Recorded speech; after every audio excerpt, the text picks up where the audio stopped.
Well, it looks like it's 9 o'clock, which is our start time. Welcome, everybody. As I said before, and in the email, this is kind of the first time I've done this, so bear with me as we work out the kinks of whatever is going on here. If you have any questions, please toss them up in the chat box, and I'll put my answers out there. I did get some emails back from people who got the email blast last night.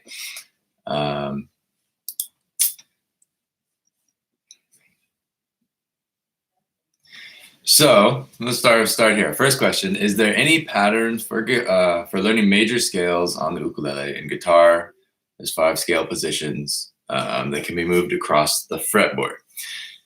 So when you're talking about scale positions, in my understanding at least, there's actually as many positions really as there are frets on the instrument, because you can play a scale from any fret. So if we were to take, just to keep it really simple, a C major scale, you can play the open string, 2nd fret on the C string, and then E string, open, 1st fret, 3rd fret, and then the A string, open, 2nd, 3rd. That would be your open position C major scale. But if I wanted to be kind of silly and make life difficult for myself, I could play in the 1st position, as I understand it, and start with my 1st finger on the 1st fret. That is what would put us in the 1st position, is wherever your 1st finger starts the scale at. And I don't necessarily have to play the 1st fret as my 1st note. That would put me into C sharp. But what I can do is make a stretch either with my index finger down or with my pinky finger up. In this case, I'll go pinky finger up. I do play with a low G string, so I have a C note on the 5th fret here. And so even in the 1st position, I can still play a C major scale. So I can play 5th fret and then just back into my normal 1 finger per fret scale position. In 1st position, I can go D and then pinky up to an E note on the 4th fret of the C string, down to the E string, 1st fret, 3rd fret, and then for A, I could again reach my pinky up to the 5th fret on the E string, and then 2, 3 on the bottom string. So that could be the 1st position of the C scale. If I wanted to play 2nd position, it's going to be mostly the same, but just a few of the notes are going to hop from 1 string down to a lower string in a higher fret. So if I wanted to play a major scale in the 2nd position with my 1st finger on the 2nd fret, now I don't have to stretch with my pinky because I get the 5th fret C on the G string naturally inside the 4 frets of the position, the 4 natural frets of the position. So I could play C on the 5th fret of the G string, D on the 2nd fret of the C string, E on the 4th fret, and then switch. Now our F note that was here in the 1st position is now here on the 5th fret of the C string, and then switch down to the E string, 3rd fret, 5th fret, 2nd fret, 3rd fret on the bottom string. So I know that in guitar there are 5 main positions that sort of traverse the neck and create those pattern boxes that people are familiar with and are kind of well known as being the main 5 guitar scale boxes. And if you memorize those patterns, you know the fretboard and the scale all the way across it. And that's cool. But for me, in my study of the instrument, what I've found is that by forcing myself to take a scale and to work it up 1 fret at a time, that has really opened more doors for me than memorizing, the C scale up here on the 7th fret or the C scale up on the 10th fret, which is great. That's also very useful, and I have done that as well. But in working towards becoming more free on the fretboard, I find that working through all the different positions and working from open position up to, say, like the 4th position or the 5th position, you'd find a lot more in between things that might be useful down the road. So that's kind of the long answer. Short answer is I don't really have anything off the top of my head that's a developed, here are the main 5. I think I have something like that on the site for pentatonic scales, which you could fill in easily to create major scales. I don't have that off the top of my head because that's not how I think so much. But definitely working through the different patterns is something that I've found very useful. I hope that's helpful. Gonna return, I got a couple emails from the email blast that I want to answer real quick. Can you do a primer on chord inversions and movable chords? Are they the same? If not, what is the difference? So I've been thinking, I got this one last night and I've been thinking about it. Chord inversions. Well, let's start with a movable chord. A movable chord is a chord that uses a note on every string. And that way you can slide it around the fretboard because every note is going to move the same distance. When you have a movable chord, every note needs to move the same distance. Otherwise, it's not a movable chord. And you're going to go from C to whatever that is, which doesn't sound as nice as if you move everything the same amount. So if I take C and I make sure that even the open strings move up the same amount, then I would create a movable chord out of the C shape because now the relationship between the notes is remaining the same. So in that sense, I can go from an open C chord to a C sharp chord, and this is a movable chord shape because all the strings are closed off. Okay, again, I could do, say, D minor, 2, 2, 1, 0. Say D minor like this. If I just move it up, it's not a movable chord because all the notes have not moved the same distance together. So to do that, usually when you're making a major chord, you just need to choke your way down the strings so that you're playing the chord with your last fingers. And then you have whatever finger is left over to cover the open strings and move the open notes the same amount as the fretted notes. So if I'm playing D minor here, to make it a movable chord, I need to put my first finger on the bottom string and move that bottom string note up 1 fret with the rest of the chord to turn this D minor into, now it's a D sharp minor, and now it's a movable chord shape because we have a finger on every string. It's completely covered. So that's a movable chord shape. Is it something that is every note, every string on the ukulele is fretted so that it can slide around and all the notes move the same distance. That's really the important part, is that they move the same distance. I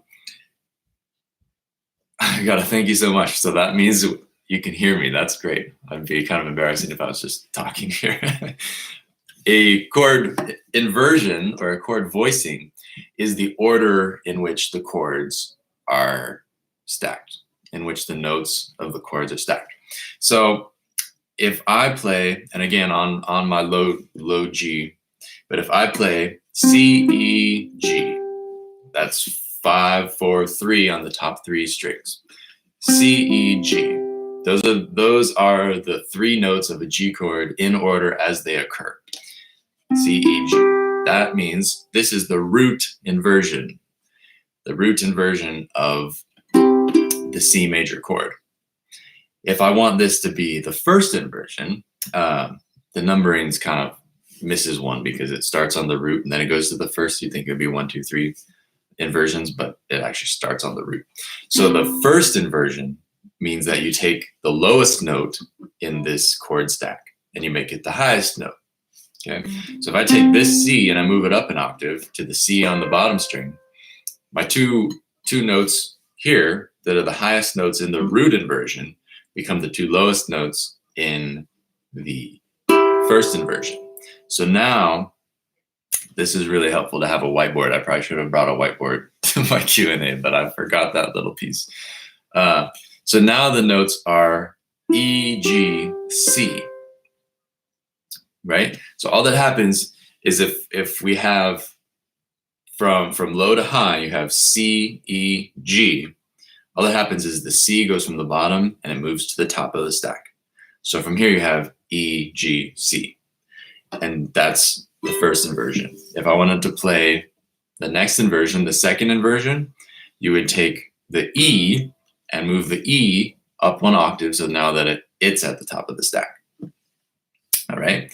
And to do that, you would expose the G note as the lowest note of the chord. And so to do that, I don't have more strings to move down onto, so I have to move up the fretboard and onto lower strings again. So now if I want to have G as my lowest and go G, C, E, G, C, E. So this would be the second inversion.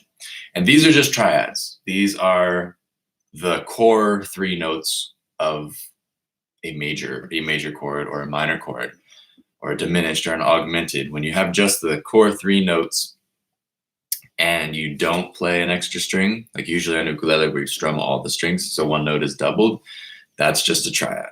The 3 notes, the 3 necessary notes that you need is just a triad. The others I call full chords. I'm not sure exactly what the proper term is, but in this case we have a root inversion triad, and then a first inversion triad, and then the second inversion triad. And since there's only 3 notes, you only get 3 triads. If you take the G note that we have here as the lowest note and go up an octave, because in this we have G, C, E. If the G goes up an octave, our notes become again C, E, G. And to play that, you would go on the 3 bottom strings, it would be 12, 12, 4. Okay, so that's how inversions work, is that you have a stack of notes as they naturally occur as you would build the chord in a scale. And from there, the lowest note goes up an octave. Lowest note goes up an octave, and so forth. So combining the movable chord shapes and the inversions is a natural thing to do because they're very closely related, but terminology-wise, I guess they're a little bit different. But for instance, I know that if I play this movable chord shape, because all the strings are closed off by a finger, this is the root inversion full C chord. And I know that that's the inversion, is that it's the root C. If I play up here, I know that, and all this, assuming that you're on a low G string, it changes a little bit if you have a high G. All that assumed, this would be the first inversion. The first inversion, this is the root, this is the first inversion, because now E is the lowest. And then so on and so forth, you'd move up. This would be your second inversion. So inversions are usually movable because they go up the fretboard to change the order of the note stack. That's basically the idea. Hope that's helpful.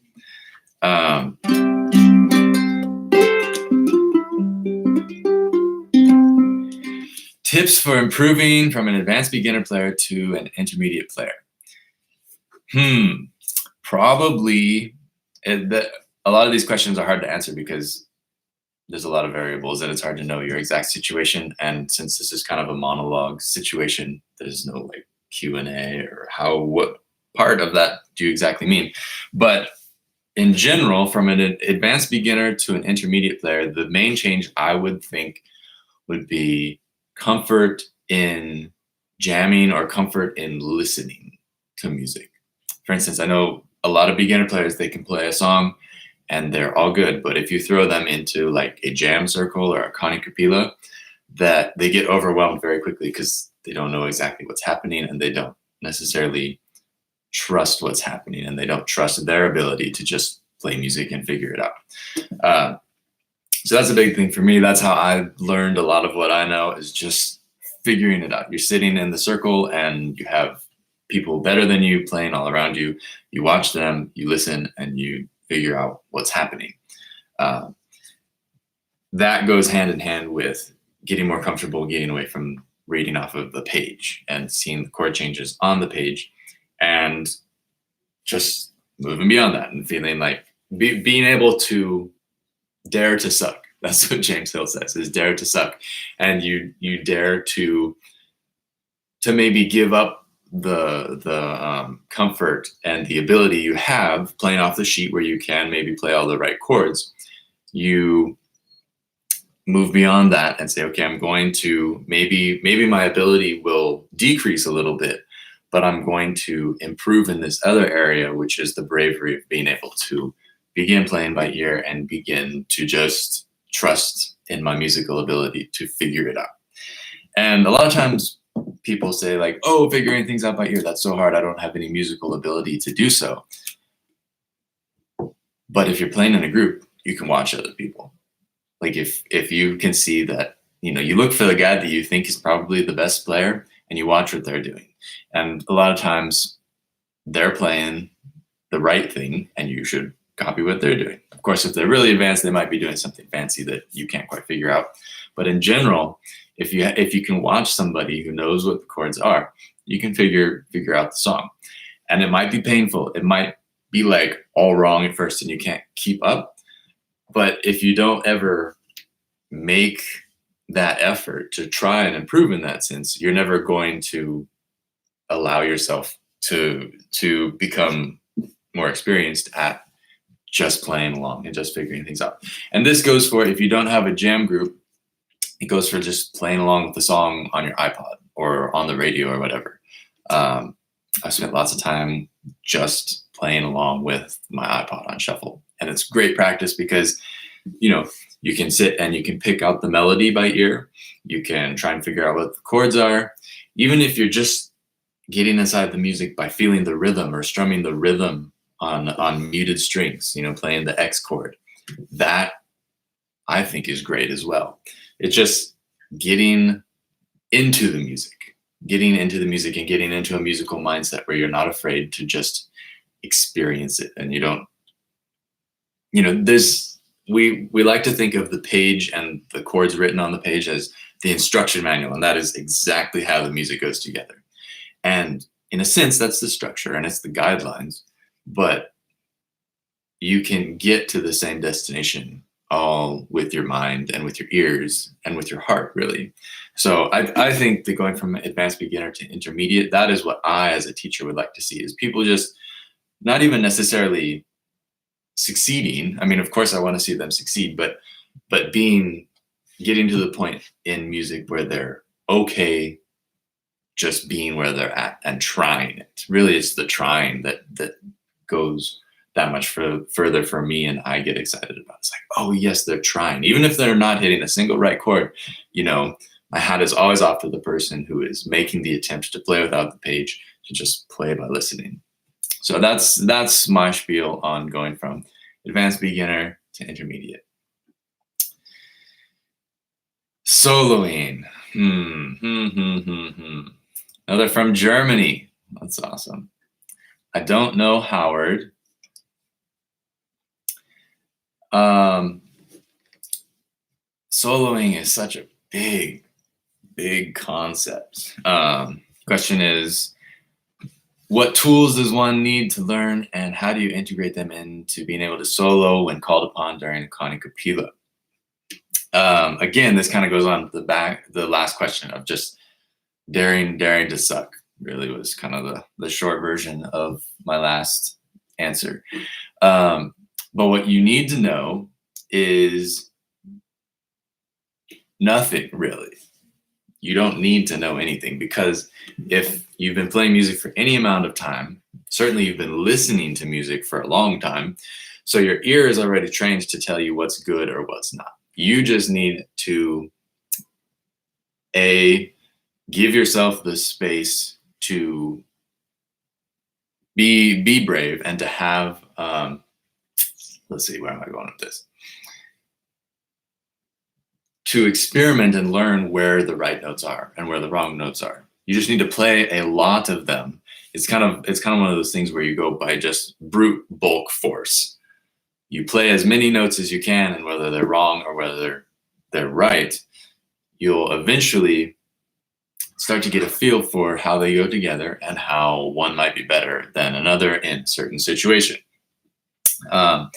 So you can learn the scales. You can learn scales. If you're playing a song in the key of C and your main chords are C and F and then G7 and C, your main safe notes, if you want to think about it as safe notes or not safe notes, are going to be inside the C major scale.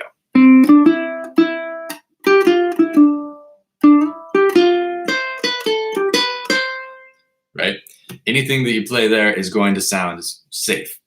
But a lot of times we get hung up on thinking about those notes and which ones are right and wrong, and you don't end up listening to what you play and reacting to what you play, which is why I kind of went right to the answer of there's nothing you need to know because your ear is going to tell you what you should be paying attention to. So if I'm playing those chords, and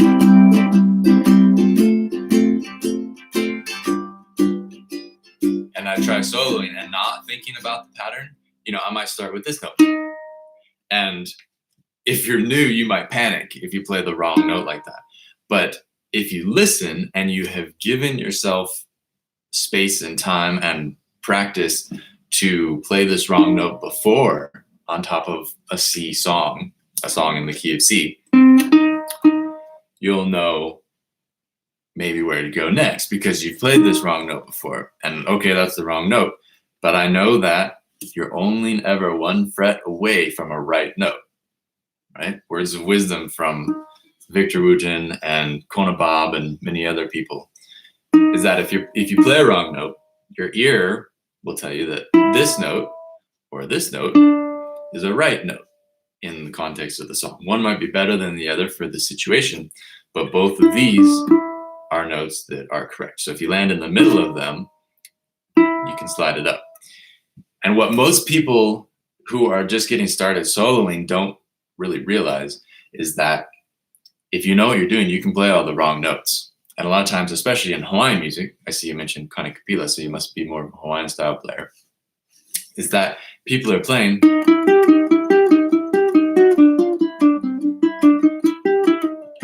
that kind of stuff where they're slip sliding around. There's a lot of wrong notes in there.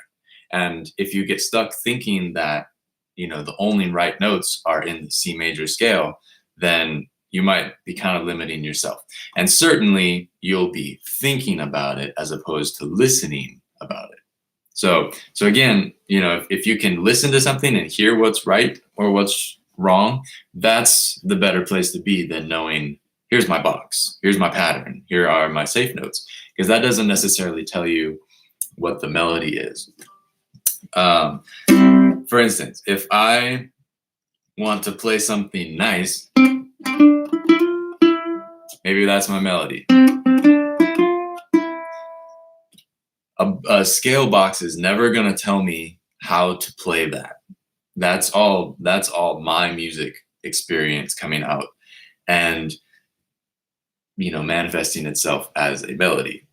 And if you're just thinking about the scale box, you're going to see all the notes at once, and you're never going to know, your ear won't have a chance to be developed to know what is musically pleasing or not. So, or something like that. If you can bear with yourself to just experiment and find how the notes work together, I think in the long run, you're going to find it's easier to just make up melodies, which is a big part of the soloing process. And by creating those melodies, you can create call and response phrases. I think that's another big part of the soloing that you miss when you're just thinking about the pattern boxes is how is it built? What is the conversation that's happening inside the solo? So if I play this, that's sort of like, we could call that the question. It could probably be either a question or an answer, but let's call it a question. And if I wanted to play something that was sort of the answer, maybe I could do, maybe that's my answer in this case. But if you get stuck in the pattern, you're not going to have the ear experience to tell you what's going on there. So what I would propose, if you want to learn to solo better and be more confident soloing, is that try creating conversations. inside little melodies. And you can get started by knowing what scale you're playing in and use those notes.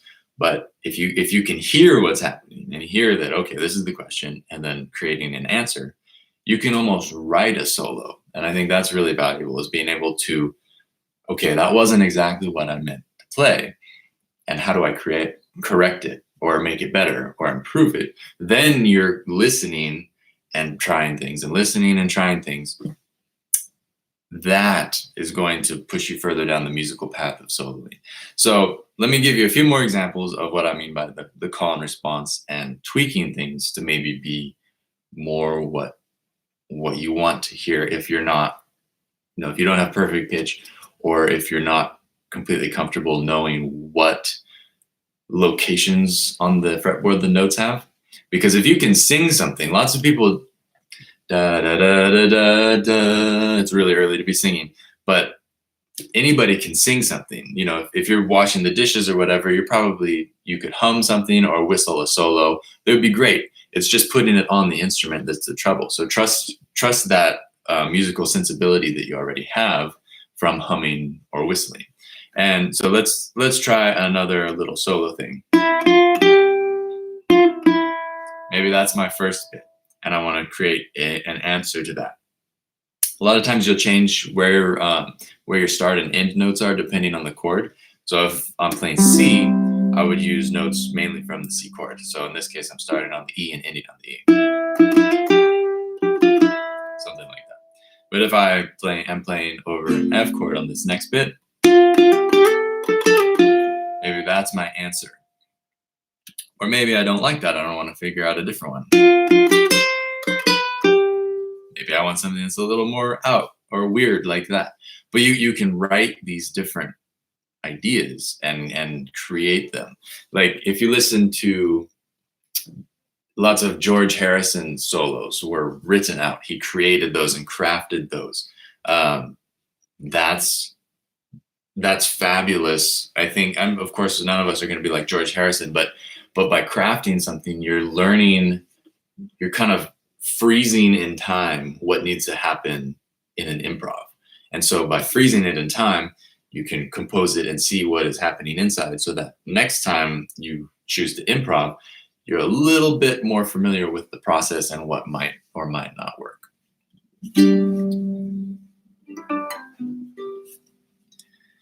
Great. This is awesome. 18 people tuning in. I'm having a good time. Thank you all for being here and showing up and seeing what is going on. How did I manage to learn the notes on the fretboard? I don't remember which notes are in a chord. Necessary for these chord inversions. So a lot of there's always the two modes of learning music, right? There's the completely by ear approach, and there's the by the paper approach, the classical approach, where you know exactly what the notes are and exactly what is happening at all times technically, so you can explain it in an instruction book. And unfortunately, a lot of times, like if I'm writing on the internet, all I can do is explain it technically. I can't really help you to hear it, because by hearing something, that's all on the student to put in the time and to work their ears to do that. So a lot of what I'm explaining here can be done absolutely by ear, with no technical knowledge whatsoever. There's lots of great players who couldn't tell you a single note on the fretboard or what a chord is called. Like they say, B.B. King only had a very vague idea of what the chords were that he was playing. But was he a great musician? Of course. He knew exactly what to play, but he was playing all by ear. So in that sense, my knowledge of these chords is a lot to do with being able to explain it and teach it. But it's mostly just practice. I think of that question, the interesting piece of it is learning the fretboard, because that, if you want to study in a technical way, in a Western way, in a classical way, you need to know the fretboard. That's sort of the bottom line place to start. If that is your mode of learning and that's kind of what you're putting your cards on, learning the fretboard is really important. So what I would start with is basic stuff. Learn the C major scale in the open position. So you have like the first 3 frets, you know the notes in the first 3 frets. And then continue learning the natural notes up the fretboard. That would be the place to start. And once you really know those, which is basically a C scale all across the fretboard everywhere, then you can break out and start adding the inharmonics. One thing that I think people don't do enough is play on a single string. So I can play the C major scale on across the fretboard, going down the strings, playing on several strings to get all the notes I need. Or I could play just on the C string. Right? Same notes, but I'm just playing on a linear plane, which is very helpful for visualizing things.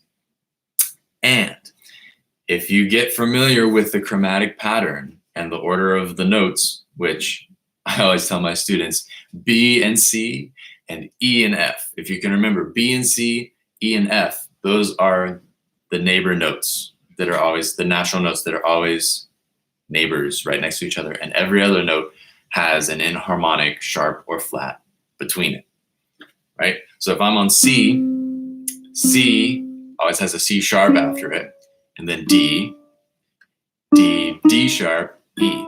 But E and F, remember that's one of our note pairs, E to F, there's no E sharp, there's no F flat. So you go straight from E to F. And then it's F sharp, G, G sharp, A sharp, B, and then B and C was our other note pair that's always together. So B to C is the other half step jump. So if you can get that chromatic pattern memorized in your head, you can figure out the entirety of the fretboard starting from anywhere. Like if you just happen to know that this is a B note, okay, this is a B note, what's after B in the chromatic pattern? B and C, E and F, so it'd be a C, right? C and then C sharp, and then D sharp, and then E, and then F, because that's our other note pair. Just from random places, if you know a note, you can figure out what is happening. So in that sense, I would encourage people to play on single strings so they can see this pattern happening linear. A lot of times we get stuck going across the strings and trying to cover as much ground as possible. And you can think about, if the linear pattern is there, you'll also have an upwards angle. So if you know the first 3 frets of the C major scale, there's no reason you shouldn't be able to play as well, and you get more mileage. And also, if you look at this pattern, it's the same everywhere. So if I play C, D, E, those are the first notes in our pattern, right? So from E, you have a half step and then a whole step to G. So E, F, G, E, F, G. Instead of playing on the 4th fret here, I could play on the open string. E, F, G, it's a half step and then a whole step. It's the same pattern. And so this is what makes the ukulele confusing, is because all these chromatic note patterns are happening at the same time, but they're all offset. That's what makes it difficult to kind of understand the matrix of the instrument.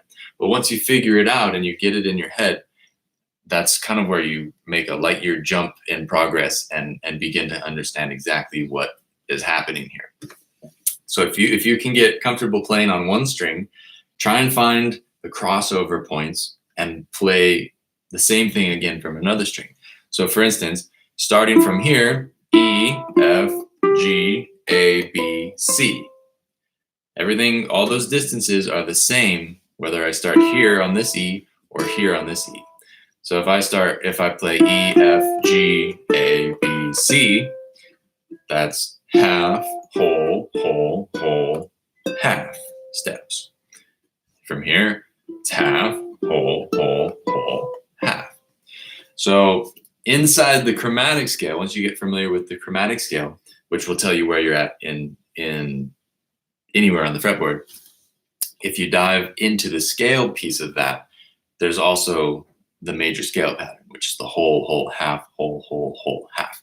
And if you go on the website, liveukulele.com, and go to, I think it's the theory page from lessons into theory, there's a theory chart that has those step formulas for creating scales. So it's a good thing to memorize, but just for reference, when you click away from this video and go, oh, what is he saying about whole, half, whole, half? You can look it up, and that theory chart is very helpful it's got the chromatic line to start with, big bold letters, so you can't forget it. And then it also has the other pieces of what you need to create scales out of that. So chromatic stuff is really good, really good. Music Camp in Coloma, that is a major throwback. That was a long time ago. I live in Honoka'a, Hawaii. It's on the Big Island, and it's on the northeast top corner edge on the Hamakua coast. It's lovely, kind of wet country. The islands are divided, dry side, wet side, and I'm like 15 minutes away from kind of the center line that divides the two sides. Okay, doing good. Hope you all are enjoying yourselves. Let's see, go back to email and catch you some more of these questions here. Let's see. Hey, Brad Bordessa just went live. That's me. Alistair asks, do you have any tips for being able to improve finger dexterity, particularly on the left hand? Yes, finger dexterity is a big part of what's happening. There's a couple of different pieces to this. One is just learning what muscles your brain controls and where they are. If you sit and do this kind of game with your fingers and then skip, right? You've got to learn to make your fingers do this. And it's the same with playing an instrument. So the kind of top dog exercise that I recommend for people is the 1, 2, 3, 4 exercise. And it's really simple, but I think it's really important as well because it's so simple. Lots of times really simple things are what can be expanded upon infinitely for advanced players and improved upon and improved upon and improved upon. So it's really easy. All you do is you play one finger per fret, one string at a time. So you play on the first fret of whatever string. I'll start on the top string just because that's easy. First fret, second fret, third fret, fourth fret. One finger per fret. If you play 1, 2, 3, 4 with one finger, you're defeating the point because the dexterity is getting the finger independence. So 1, 2, 3, 4 with fingers 1, 2, 3, 4. And then you would switch strings. So go down to the next string, C, do the same thing. 1, 2, 3, 4. Down to the E string, 1, 2, 3, 4. Bottom string, 1, 2, 3, 4. Okay, and you can play it backwards.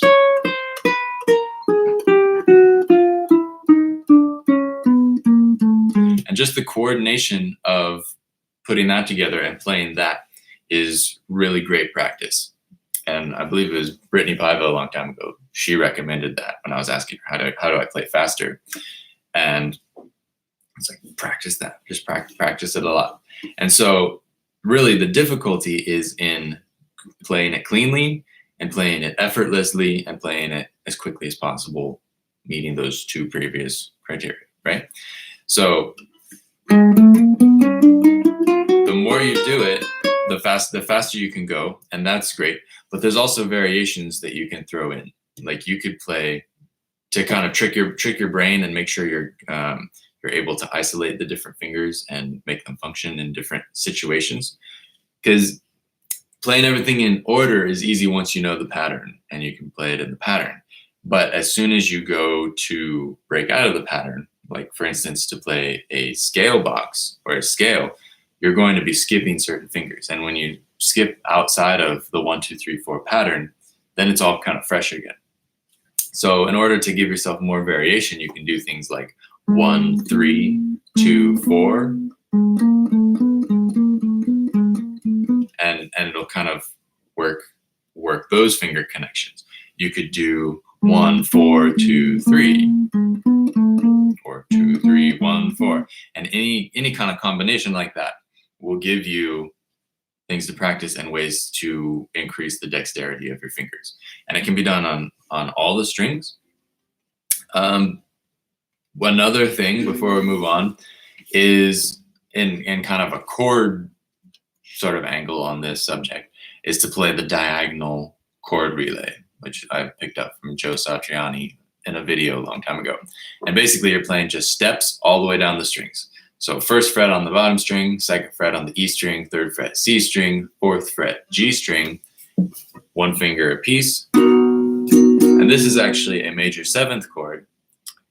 But when you flip it around and go the opposite angle, I have no idea what that chord is. It's not incredibly pretty, but it's more of a physical, it's helpful in creating an exercise as opposed to sounding nice.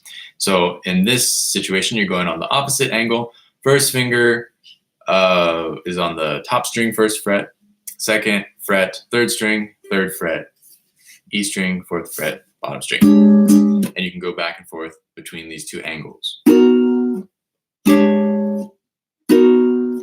And when you want to increase the difficulty, you can go and then hop up. And then up one more fret, up a fret, up a fret. The trick is to make the change cleanly so that in between you aren't making a bunch of noise. Because if you play and then you hear all your fingers moving, that's not so much the idea. So what you want to do is strum, silence the strings, and change. And then strum, silence the strings, and change.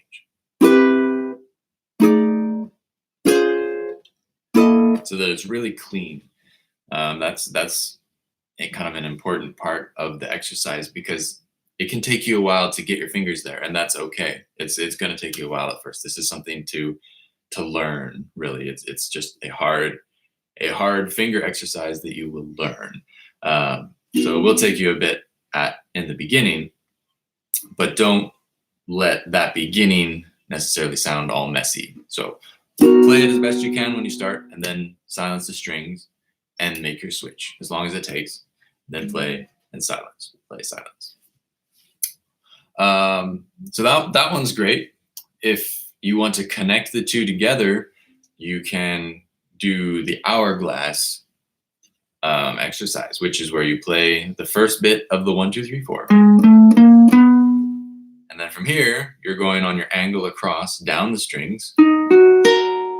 And then from here, you're going 1, 2, 3, 4 again. And then you're going down the other angle back to the beginning. So to really break it down, it'd be 1, 2, 3, 4 on the top string.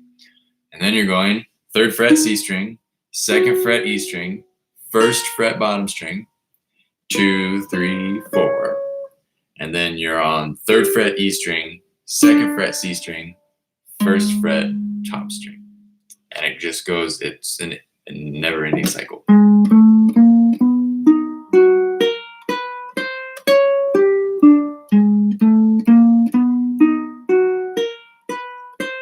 And again, the idea is to play it just as cleanly as possible, go as slow as you need to play it perfectly. If you're going fast and it sounds sloppy, you're kind of missing the point, because the great thing about these drills is that they can be slowed down to fit pretty much any skill level.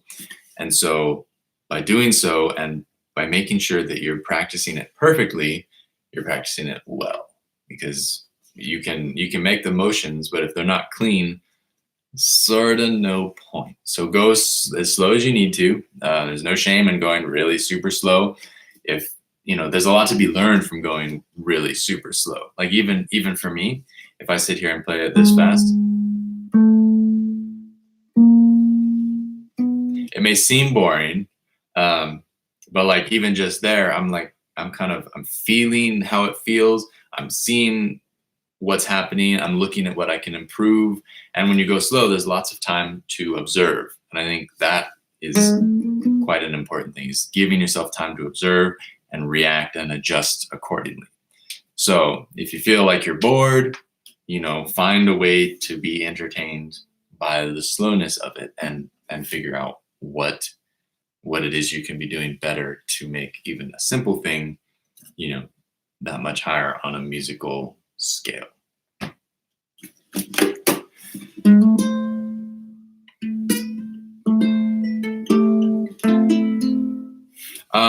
Am I playing with nails? Why or why not? And how did you shape them? I'm so glad I cleaned my nails this morning. I was wondering if I would have to show them up close. So yes, I play with nails. I like the sound. I think that the attack that it gives you, for the sound that I want to hear, it's better than playing with the flesh. There's nothing wrong with one or the other. It's just my preference. I could see how it can be kind of a pain if you have brittle nails or a really super rough lifestyle. That said, I do, quite a bit of like farmish gardening work, and I don't really have a problem with my nails, but maybe I'm just got lucky genes or something. But I do like them. They give it a bright sound. It's really, when I play, it's raw. And I also play with the fluorocarbon string, so I have a really bright sound and a bright attack, which I do like. How do I shape them? So if you're looking at your nails head on like this, of course it's all going to be mirrored for everybody else. But if you're looking at your nails, you want the point to curve upwards to your right. Looking at your hand, at your own hand, not looking at mine, looking at your own hand. You want the curve of the nail to go a little bit up to the right. At least this is what I do, because when you pluck, if you look at the angle you pluck at, the left side of your finger in this situation, you want it to have more of an angle so that the string kind of slides around the fingernail. Anytime you have a harsh hook or a quick angle change on your fingernail, that's where you get either stuck in the string or you end up with kind of a less pleasing tone and it's kind of thin. So if anytime you can have a smooth sloping angle that releases the string easily, that's where you get more of a fat sound. And I know I'm just saying that I like the bright sound, but on the scale of nail pluck sounds, you want the fat, full tone as much as possible. So you're just looking at the physics of how you pluck the string. Your nail naturally slides off the string from the left, right? As you move up, it's the left side of the nail that's hitting the string. And so if you slope to your right, upwards to your right, you get a little bit more of a soft angle that the string can slip off doing that. And then with my thumbnail, again, it's attacking on the right side, but just because of its function, I shape it so that the thumbnail is going up to the left, looking at it straight on. And that's just my preference. I found that that's what works for me.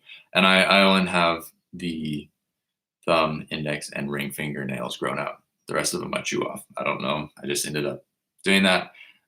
It's a good compromise. It's enough for what I do. And if I actually need to play all the strings, like a lot of times I'll play,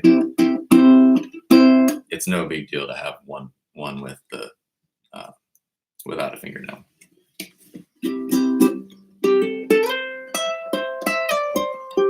All right. Cool. Thank you everybody for hanging out. Got about 10 minutes left. If you got any last questions, I'll try and fit fit them in. Otherwise, I'm going to go back. There was a couple other questions from the email. Instructional materials available to learn chord melody style of playing, preferably for baritone. Baritone's tricky because it's just so in between that people haven't really dedicated any learning materials that I've seen besides maybe like Mark Nelson for specifically baritone, just because really anything can be transposed between the two instruments. And if you're clever and if you're okay with the notes sounding different, you can play the same stuff. So specific baritone materials are hard to come by.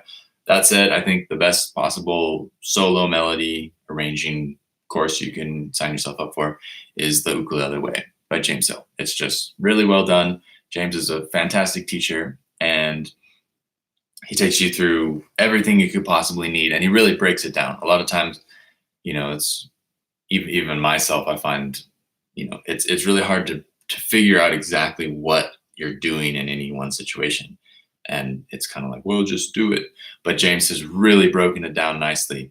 And he talks about the different styles of playing harmony notes, when you're playing harmony notes on top of the melody, and when it's like opposite the melody, and has great song examples to go with it. And I happen to know the support team's great and the community's great. And he's doing Sound Slice now, which is a really cool thing where you can, it plays along with the sheet music file, and you can hear it. It's actually a live recording of him playing the song, and somehow he synced it up to the sheet music, so it plays along like a Mickey Mouse bouncing ball. And you can change the speed and loop parts. So it's really a great practice tool, and you can really dive in and slow things down, like I said, so you can really observe exactly what is going on. So James Hill, The Ukulele Way, is probably my top resource for that. Otherwise, probably Mark Nelson's books. I've never really looked through them myself, but I hear good things about his arrangements, and I know a lot of people really dig what he's up to. Do you teach learning modes of the scale? Not really. I don't. And for where I'm at in music, I don't see music that way in the sense of modes. I understand it, and I could teach it to you folks, but I don't really see how it would apply to any but the most advanced players who want to do some really weird stuff. To me, it just adds one more layer of thinking as opposed to just playing what sounds right. That's just me.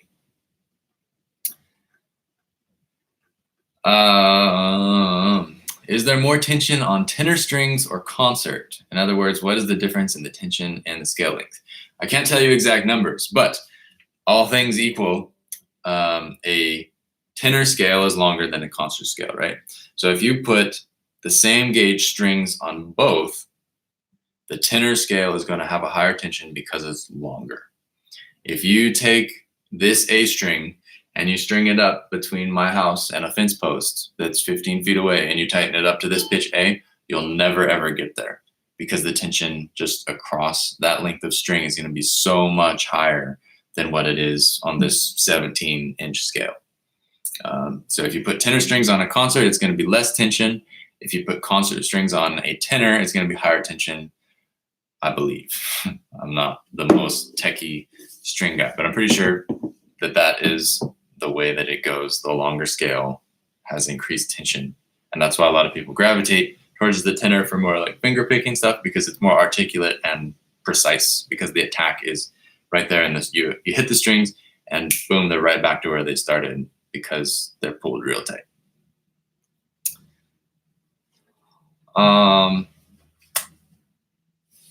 Using a pickup, do you have a preference for an active or passive one? Active, yes, active, unless you like carrying extra stuff around, which I don't. I've been looking for years, trying to figure out ways to kind of make my setup smaller, and the best way to do that is to have just a nice active pickup in your ukulele. I really like the LR Bags 5.0. That's specifically designed for ukulele. If you get a good install, it sounds great. If you get a bad install, there aren't many pickups that are going to sound good with a bad install. So make sure you take your instrument to a decent luthier or music shop that really knows what they're doing to make sure you get the high quality pickup, or whatever quality pickup you get, installed right. Because if it's installed wrong, it doesn't matter how nice it is, it's still going to sound kind of questionable. But yeah, I like active pickups because the active pickup already sends a strong signal out. The impedance isn't quite as high, and so you don't end up with load mismatching. I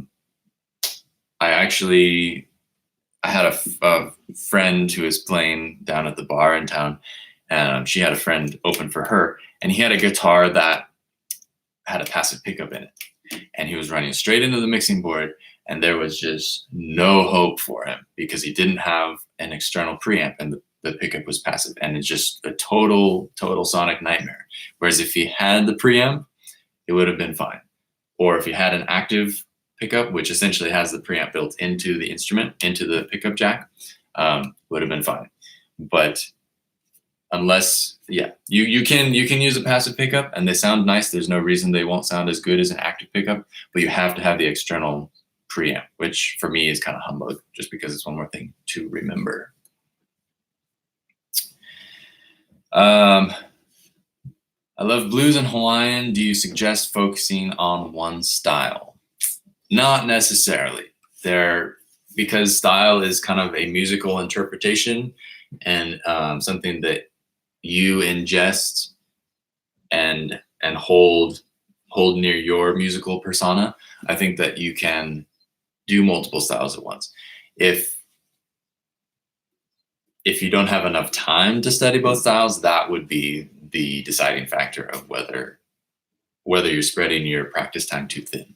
Like if you want to get to practice 15 minutes a week or something, and you want to try and learn Hawaiian and blues, that might be pushing it just because there's not enough time to absorb the styles properly. But as far as like switching gears and being able to do both and go back and forth between both, I don't think it's that big of a deal. But really the question is, do you have enough time to practice both sufficiently to give them the attention that they need to have that sort of halved space in your mind? That would be my main concern. Okay, were there any other questions? I think pretty much caught up. Just a few minutes left. If there's any last questions, throw them down in the chat. Otherwise, really appreciate everybody who's been hanging out, tuning in. I hope this is kind of cool. I've just been thinking that I'd like to reach out and be able to be accessible to people who might have some questions. I think I'd kind of like to do this once a month. My calendar is usually over here.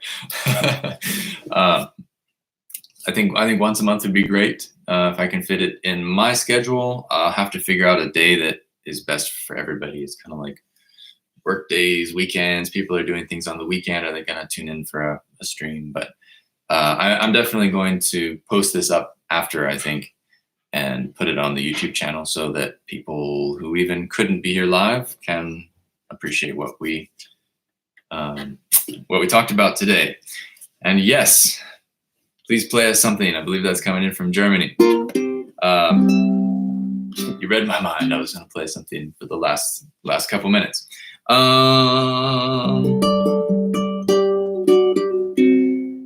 What can I play? What would be good and interesting? Let's see. See if I can remember how to play one of my songs called Decibel on my latest album.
Something like that. It's been a while.